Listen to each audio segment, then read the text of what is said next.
Ang nativity ay tumutukoy sa pagiging katutubo mo, yung pagiging original mo. Ito po yung nativity. At ano ba ang nativity ng tao? Ayon sa Genesis chapter 1 verse 26, ginawa tayo ayon sa wangis ng Elohim. Yan ang ating nativity. Tayo ay Elohim. Tayo ay mga anak ng Elohim. Amen po ba? Yan ang ating nativity. Yan ang ating pagiging. Yan ang ating katutubo. Katutubo tayong mga Elohim. Amen. Katutubo tayong matuwid dahil yan ang disenyo ng Elohim na nilikha tayo. Amen.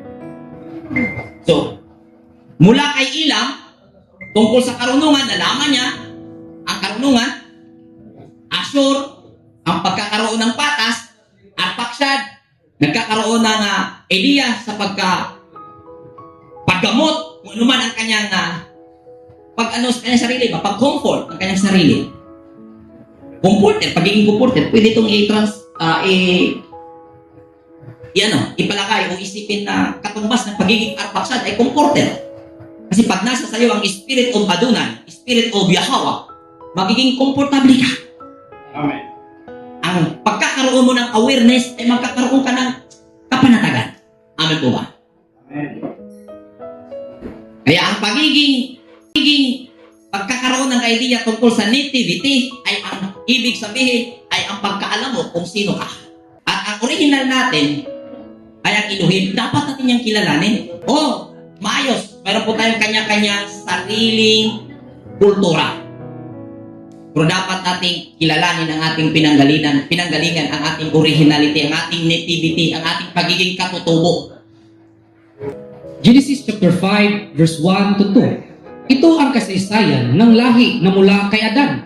Nang lilikhain ng Elohim ang tao, ginawa niya ito ayon sa kanyang larawan. Sila'y nilikha niya na lalaki at babae. At matapos pagpalain, sila'y tinawag niyang sangkatauhan. Klarong-klaro. Ang tao nung nilikha niya, ayon sa kanyang wangis, nilikha niya ito ayon sa kanyang wangis. At sila'y lalaki at babae.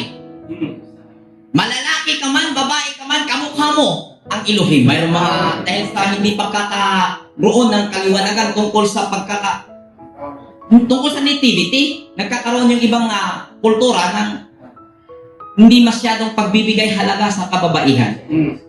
Dahil babae lang sila, tayo ay superior dahil ang tao, laki, ang Panginoon ay lalaki at tayo yung priority, tayo yung lalaki at tayo yung original na kalarawan ng Elohim.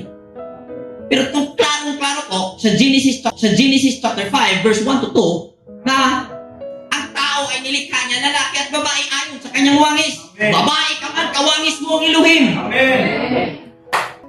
Kaya walang diskriminasyon. Amen. Walang babae sabi ng Christian community, Christian concept, hindi pwedeng tatayo ang babae sa pulpito. Pastila. Dahil ang babae ay katulong lamang. Sabi daw ni Apostol Pablo. Pero yun ay sulat ni Apostol Pablo para sa mga Thessalonica. Dahil ang babae doon may ibang pag-uugali. Pero general nila na kung saan maraming babaeng propeta sa kasaysayan ng Biblia. Amen. Na pinamumunuan ng Israel, iniligtas ang Israel. Mga babae ang ginamit ng Elohim. Patunay yun na ang babae at lalaki ay iisa ang wangis. Ito ay kawangis ng Elohim, karunungan, kabutihan, kamalayan. Nangaral chapter 12 verse 13. Sa kabila ng lahat ng ito, isa lamang ang aking masasabi. Matakot ka sa Elohim at sundin mo ang kanyang mga utos, sapagkat ito ang buong katungkulan ng tao. Yan. Amen. Kung alam mo ngayon, ang iyong pagiging nitibo, ang iyong pagiging katutubong Elohim, ano ang duty mo? Sumunod sa utos ng Elohim. Asan ang utos ng Elohim? Wala sa ano ang duty mo? Sumunod sa utos ng Elohim. Asan ang utos ng Elohim? Wala sa langit. Wala doon sa ibayong dagat. Ito'y napakalapit lamang, sabi ni Moses sa Deuteronomy 30. Nasa inyong mga puso. Amen. Nasa loob. Nasa inward. Amen po ba? Amen. Pagkakaroon ng idea tungkol sa pagiging kognitibo, pagiging tao. Yan ang load. Next. Meron pa pala. John chapter 10, verse 35 to 36. Tingnan natin. John chapter 10 verse 35 to 36. Mga Elohim ang tawag ng kautusan sa mga pinagkatiwalaan ng salita ng Elohim. Amen. At hindi maaaring ipawalang bisa ang sinasabi ng kasulatan. Okay? Ako'y pinili at isinugo ng Ama. Paano ninyo ngayon masasabi, nilapastangan ko ang Elohim dahil sa sinabi kong kung anak ako, kung ako ang anak ng Elohim? Okay? Ito po yung nangyayari sa Misaya sa panahon nung kinonfront siya ng mga scribes and Pharisees, Sadducees, mga hazakinim sa Israel sa kanyang kapanahonan. Experts of the law. Kuno. Lagyan natin ng kuno. Nung sinita siya, dahil sabi niya, sa John chapter 10 verse 30, ako at ang Ama ay iisa. Ito ang naging dahilan. Nung nabanggit niya ito, ay pinagtakaan siyang batuhin. Dahil siya ay lumalapas tangan. Pero anong sabi niya? Sabi ng kasulatan na tinawag na niyang Elohim ang mga pinagkatiwalaan niya ng kanyang mga pinagkatiwalaan. Saan sa kasulatan?